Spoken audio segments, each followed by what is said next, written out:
In today's video, I'd like to talk about how to make a difficult decision consciously.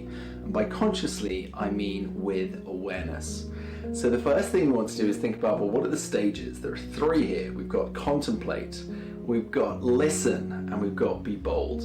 So starting with contemplate, how do you get into the zone of contemplation? And think about how that differs to just thinking about it. Contemplation tends to have a sense of spaciousness about it. It has an access into your inner quiet about it. It's about accessing the wisdom within.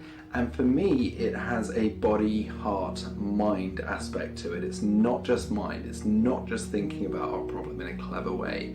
It's about really getting into all of the responses of the body, heart, and mind. The second is to listen. So we need to then listen to the responses that we're getting through the body as we contemplate this issue and start envisioning solutions, decisions.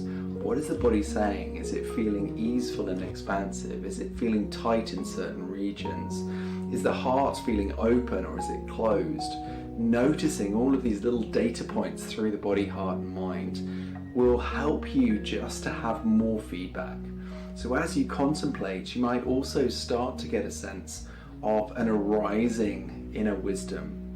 Remember that with every single person, we have both the student and the teacher. In any moment, someone might come to you with exactly the same problem and put you into teacher mode, and you would be accessing wisdom for them. You'd be reflecting back for them. You'd be helping them think about it.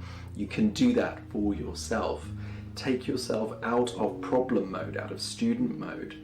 Go into your wise teacher mode and start thinking about it from that angle. Sometimes that can be enough just to allow that sense of perspective to rise up. And the third is to be bold. It's often better to allow ourselves to make a decision, even though it might be wrong, rather than to get trapped in loops of indecision and inaction. So remember, there are no wrong paths in life. There is learning down every single pathway. There's experience and there are opportunities. So we can always make amends. We can always change our mind later down the line. We can apologize. But we do need to be bold. We need to stake our claim to action at a certain point. So remember those 3 points: contemplate, listen, and be bold. Thanks for watching, and do subscribe for more videos.